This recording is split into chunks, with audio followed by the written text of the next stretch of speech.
today. Welcome to the live drive. And as usual, we're going to begin with the office. And we have an expert with us today on the office. And you know that the office is proudly brought to you by the Chartered Institute of Personnel Management of Nigeria, CIPM, and of course, Lagos Talks 91.3. Once again, my name is Kola Wale. We'll do this all the way till 5. We have an expert with us today. Is here, not in flesh, but is here with us, joining us via Zoom. We have him here, and I'll give you a quick background and guest profile in a couple of ticks. Don't forget, you can also join the conversation by asking questions. 0809-234-5913. 0809-234-5913. So along the line, if you have questions, you have the leeway to do that. Once again, the office is proudly brought to you by the Chartered Institute of Personnel Management of Nigeria, CIPM, and Lagos Talks 91.3. Today, with us on the office is Dr. Muyiwa Oludayo, MCIPM, the principal consultant, Nathan Leadgate.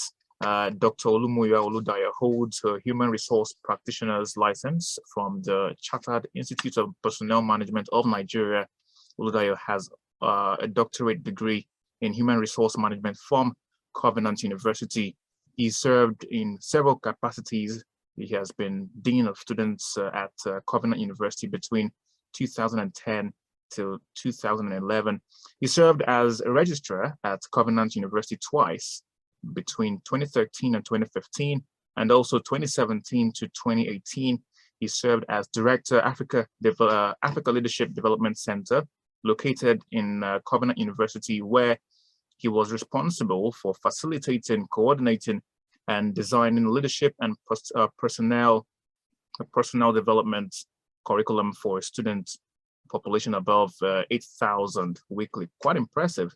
He also served as the Pioneer Research Fellow to the Chartered Institute of Personnel Management of Nigeria between July 2019 and August 2010.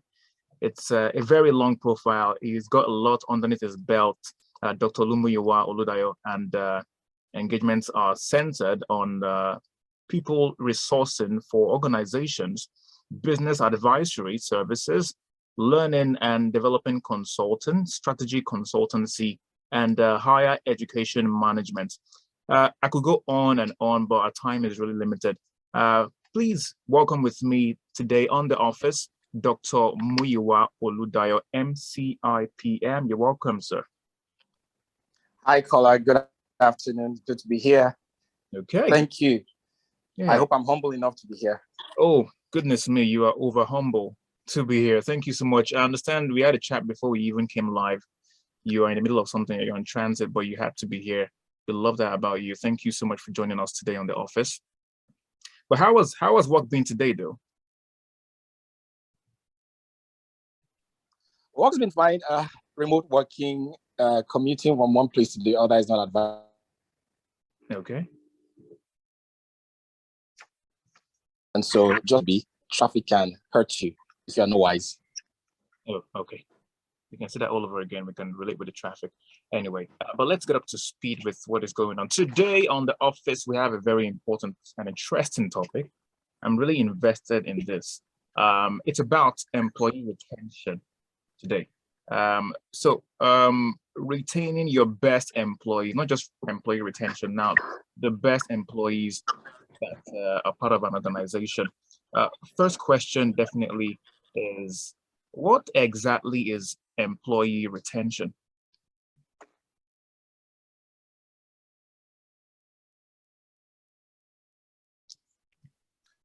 Hi, Kola, can you hear me? Yes, I can. Did you get the question? Yes, I got the question. Yes, I did. Okay. So, well, when we talk about employee retention, our focus is on the strategic actions that organizations take to keep employees motivated within the organization, and such that the employees will not leave. I mean, the idea is that you want to keep your employees motivated so as to remain employed and fully productive for the benefit of the organization. I mean, in simple terms, I think that's what Remain employed. Hello, are you there? I think the network is really acting up, but if you can hear me, please. Okay. Hello. I can hear you very clearly. All right, so you talked about making sure that they are still interested in being a part of the organization. Bearing in mind the great resignation trend, in Nigeria, a lot of people having this short fuse in terms of things to continue with organizations. People are resigning, and it's becoming something else right now. Is retention really possible? And can employers really retain the employees they want and significantly reduce employee turnover, or what experts in your field call attrition rates? How possible is it day and age? Well, I think it's very possible because you see, when people exit organizations, they exit in pursuit of meaning and well-being. And many people have, particularly when the pandemic broke out, many people reconsidered their work demands, the demand that work put on their lives. And then the possibility of retaining employees became, the need for retaining employees became a maximum target for organizations, right? And the possibility of retaining them right now should not be the target. I would not think that retaining all employees should be the target of any organization. I think the goal should be how to reduce your attrition rate, just what you just quoted now. But Kola, you see, a comprehensive employee retention program can actually play a vital role, not just in retaining employees, but in attracting them, attracting new ones, key employees particularly, as well as helping to reduce the cost, because it's quite expensive when you lose employees and ask them to be replaced. But in all, yes, I would say yes, it is possible to reduce the attrition rate if employers can begin to consider, unique, innovative, creative employment retention strategies across board. One that does not just focus on retaining employees, but reducing the attrition rate. You can keep people from going. So at any given time, people would always want to make a move.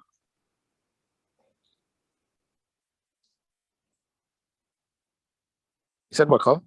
I'm saying at any given time, people would always wish to make a move. Is that what you're trying to say? And we can't help that. We can only try to manage the situation. Is that what you're trying to say? Absolutely. And for many.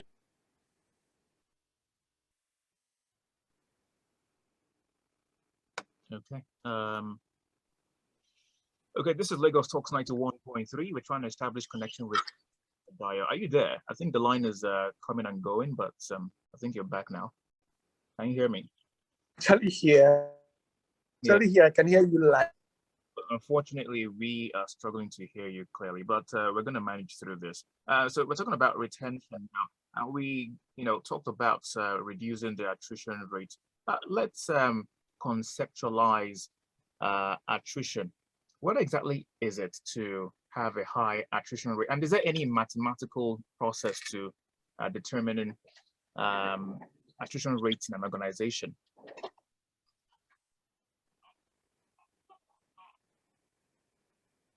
So when we talk about the attrition rates in an organization, our focus is of people who are in an organization per time.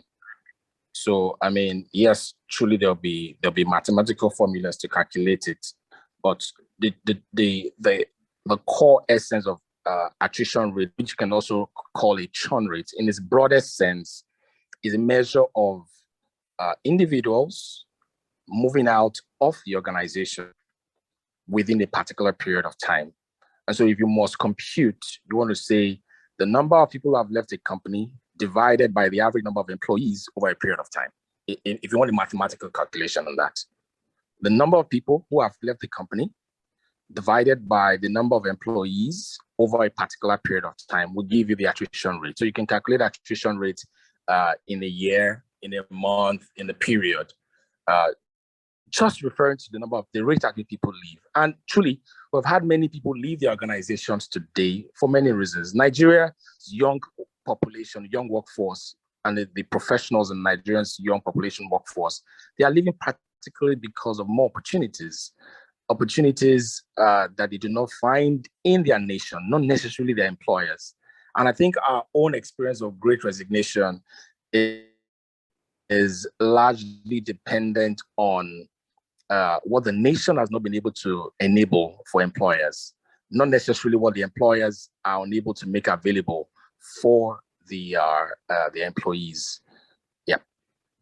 Interesting. But apart from trying to look for better opportunities, do you think there are other reasons why the average employee would be willing to make a move? Because making a move is a very crucial decision for any individual to make, because you're like stepping into new territory.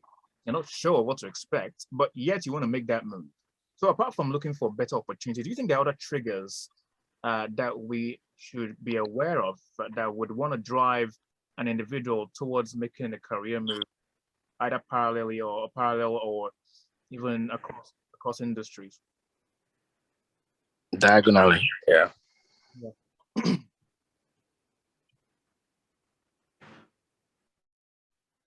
Kola, you want a question? Yeah, did you hear that? You said, are there other triggers that will enable someone consider moving across careers or even parallel? Exactly. Apart from looking for better opportunities. Yes,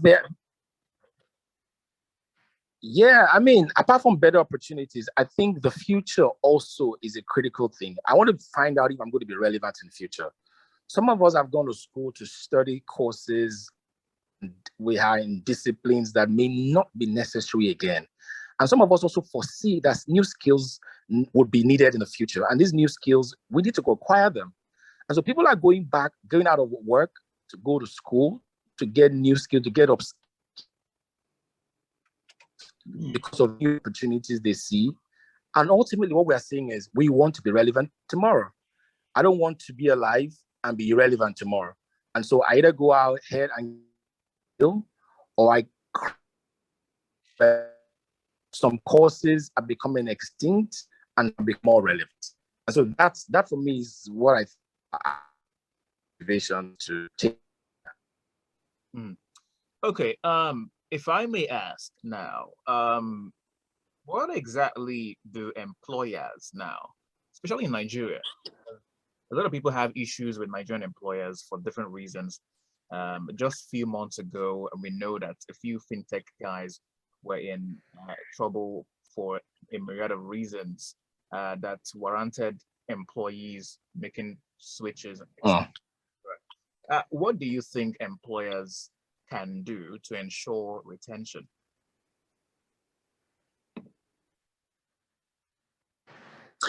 I mean, Cole, I can give you a ton of reasons, but I'll just try to give maybe 3 or 4. One, I think, is employers should please take employee suggestions very seriously. You see, when an employee gives feedback and he doesn't think that the organization, the employers will take it causes a bit of dissatisfaction and disconnection.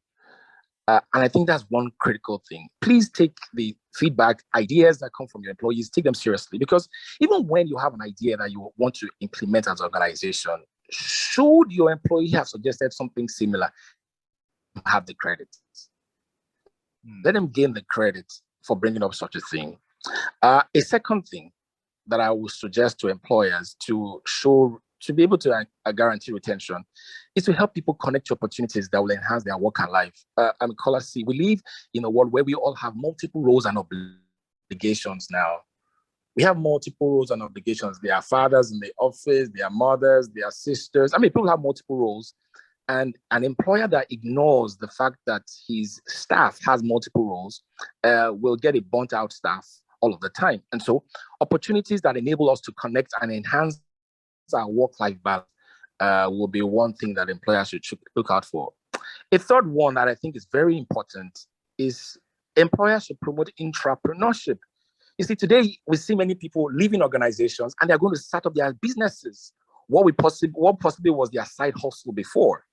And some of these side hustles are not outside what the current organization they work with.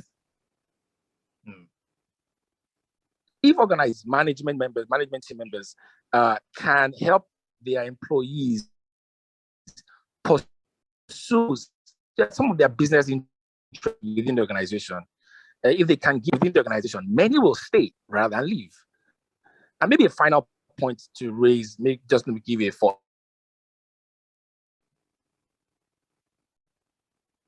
Identifies loyalty. You know, Kola, if I work for my organization for 20 years, what's in it for me? If I do whistleblowing, what's in it for me? If I don't see any reward for being loyal, then I can check out at any time. Employers should consider incentivizing loyalty. Maybe if they consider any of those four things, it may help them improve on retention. Because it's quite interesting, Mr. Dyer. It's quite interesting because a lot of employers would say, "Oh, you know, the economy is really bad right now. How much are we making? I'm running a transparent business. Look at the books. The numbers are not looking good. You should know better. You that have been here with us for XYZ years, you should understand the situation." And these are the reasons that we keep hearing time after time as to the reasons why employers cannot do the needful in terms of doling out activities or actions that will encourage an employee to remain faithful or to remain within the stewardship of the organization. So it's quite interesting to understand that perspective. But understanding the Nigerian perspective now, how can Nigerian employees, knowing fully well that it's difficult to show appreciation, most especially monetary appreciation to those who have been loyal within the service of an organization, remembering that we are in a situation where the economy is burning hard on everybody else, you know, and even the organization. How can employers still maneuver that really terrible situation and ensure that employees are rewarded even within the slightest of difficult situations in terms of money, inflow, etc., etc.? How can employers in Nigeria still wade through these difficult waters?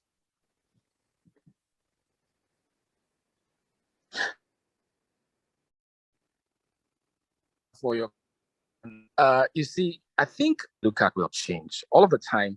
When we change the way we look at things, the things we look at will change. It is not the money that I think is the focal point, as the case may be. I think it's about what the money can attract, what the money can afford, what the money can appropriate to the employee. Sometimes it's job satisfaction I'm looking for. And it's not just money that gives me job satisfaction. Sometimes it's appreciation that I'm looking for. And most often than not, people get to leave organizations for many things. I mean, I of the research I did, who left their work because they were not being appreciated. There was no gratitude being shown to them. You know, if you show gratitude to your employees and make them feel valued, a number of them will remain. I mean, if you're not able to pay me, I remember during the pandemic, employers started to stay on their high horses. A number of employers need to come down their high horses and become very vulnerable. Vulnerable, becoming transparent and saying, "Hey guys, this is what it is, but this is what I believe we can do together." I remember many organizations that I consulted for were saying to me, "Come and talk to our employees." And I said to them, "What are you willing to give? What are you willing to give up?" You know, so I want to believe that it is not about money. There are many non-monetary rewards that keep people in innovation.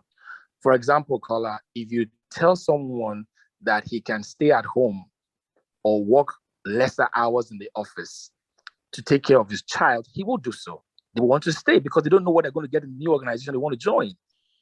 If you tell someone you can compress your work week, flexible work arrangements help people. Job rotation helps people. You know, co-worker support help people. Those are not monetary gifts, but those are not monetary rewards, but those are options available to the employer that enables the employee achieve job satisfaction, achieve work-life balance, particularly.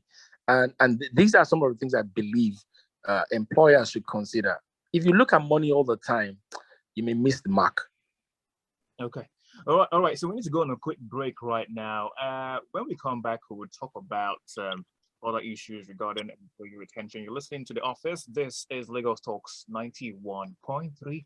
I'll be right back.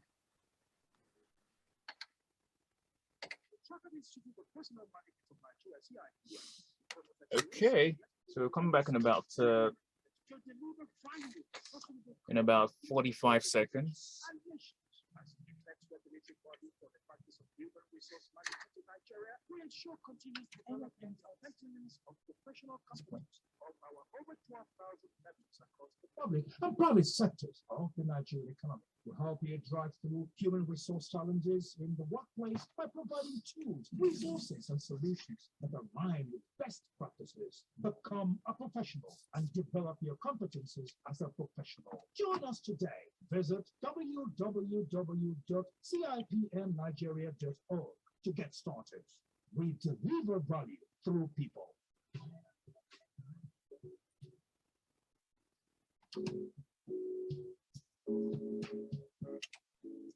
Okay, welcome back to The Office. This is Lagos Talks 91.3, and we've been having a very interesting conversation this evening with an expert in the field, and he's been giving us information regarding employee retention. Dr. Muyiwa Oludayo, MCIPM, Principal Consultant, Nathan Leadgate. Mr. Oludayo, let's talk about something else right now.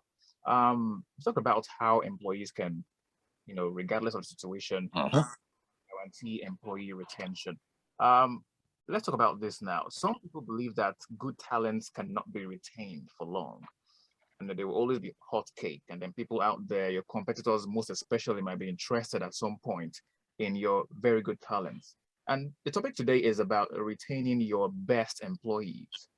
So as an experienced HR, what are your thoughts concerning this? Is it possible to retain your best hands for a long period?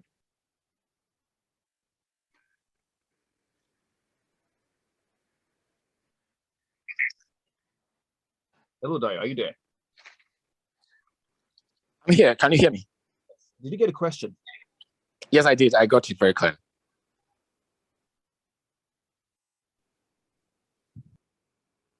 Yeah, please go ahead.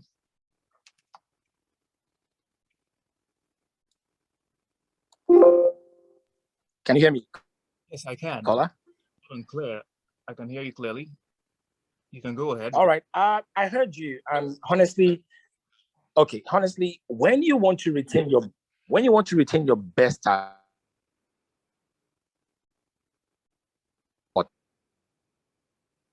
let's not talk challenges. Sense. Just keep great talent. If challenges are not fresh for people, they'll be bored. They will be bored. So fresh challenges will keep great talents, because stale challenges or repetitive challenges will keep them bored. That's one thing we need to know. The second thing I feel we can consider to keep the best of our talents is to give them autonomy. Autonomy that is void of micromanagement. Autonomy management. You see, someone who is a guru in his field doesn't want to be told what to do all of the time. I think that's one critical thing that employers should know. Apart from giving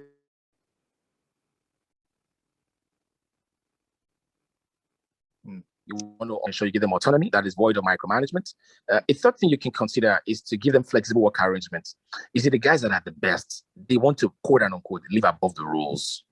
They don't want to be boxed together like the commoners, quote and unquote the commoners. And we must work in this reality.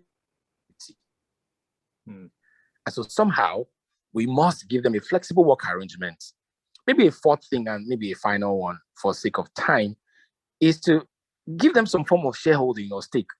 If someone sees that beyond work, beyond salaries, beyond recognition, beyond fresh challenges, he's got his skin in the game in terms of shareholding or a stake, maybe he will stay longer. Maybe he will commit more effort, more time to the organization. I think these are some of the things that we can consider as opportunities to retain our best hands. A fresh challenge, autonomy, some flexible work arrangements, and maybe some shareholding. Okay, all right. Go on a quick break again. I'm so sorry, but when we come back, would know what the role of the HR is in all of this, and of course, to take your final words on the program today. Stay with us. This is Lagos Talks 91.3. Chartered Institute of Personal Management of Nigeria, MCIPM, to promote excellence and regulate the ecosystem for people management to deliver value for sustainable growth of individual organizations and nations. As the apex regulatory body for the practice of human resource management in Nigeria, we ensure continuous development and maintenance of professional competence of our over 12,000 members across the public and private sectors of the Nigerian economy. We help you drive through human resource challenges in the workplace by providing tools, resources, and solutions that align with best practices. Become a professional and develop your competencies as a professional. Join us today. Visit www.cipnnigeria.org to get started. We deliver value through people. This conversation talks.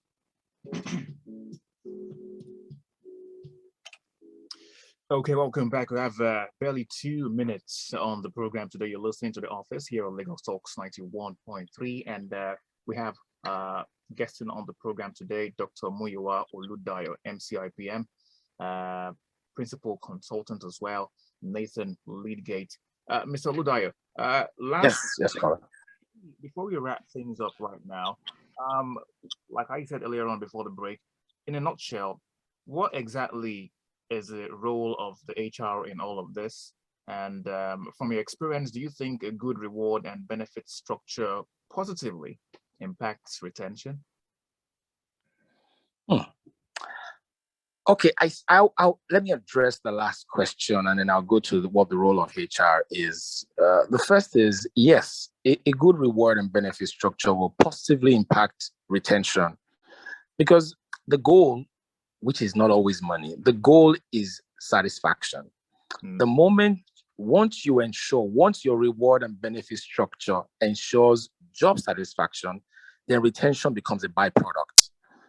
Once your reward structure, your benefit structure ensures that the employee is motivated, retention becomes an expectation. Once your reward and benefit structure guarantees recognition for the contributions of the employee, you can expect them to stay longer with you. Now let me just talk about the role of the HR, because having employees stay is not always for the HR, but the HR has a role. And one critical role is employee motivation. HR must ensure that employees must be kept happy and engaged. This is a simple, very simple thing, right? But it's important that HR must ensure that people see something ahead of them that they're excited about. That's one. Number two, HR is responsible for improving workplace policies. I just talked to you about having a flexible work arrangement, compressed work week, job rotation. We need work-life balance policies that enable people to be able to attend to their non-work obligations as well.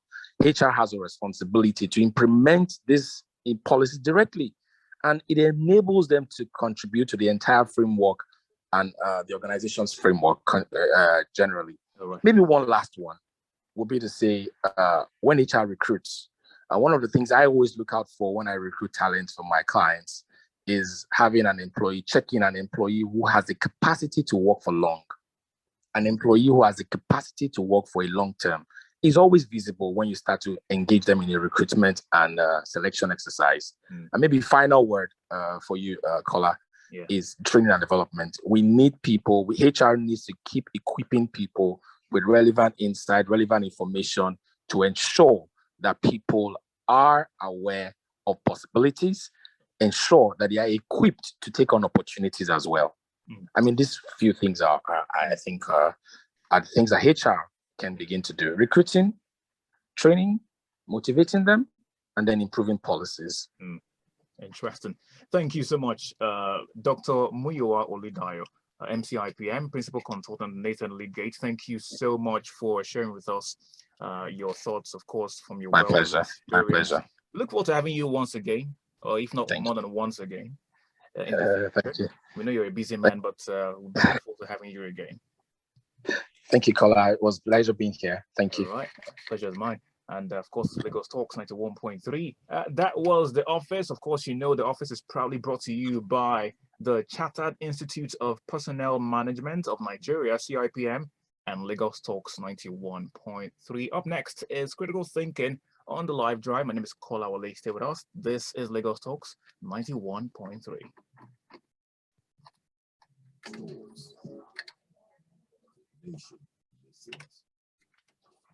Okay, Mr. Dio. Yes, Kola. Thank you so much. Thank you. Did you hear? I'm sure the network was bad. I got home already. Yeah. So I was at a particular point, I joined my Wi-Fi. I connected to my Wi-Fi. Maybe it got better then. But along the line, it was a bit sketchy, but I think we're able to still pull the important information for us. So thank you. Thank you. Sincere apologies. Understand, no problem. We look forward to having you again. Thank you. I appreciate it. Good evening.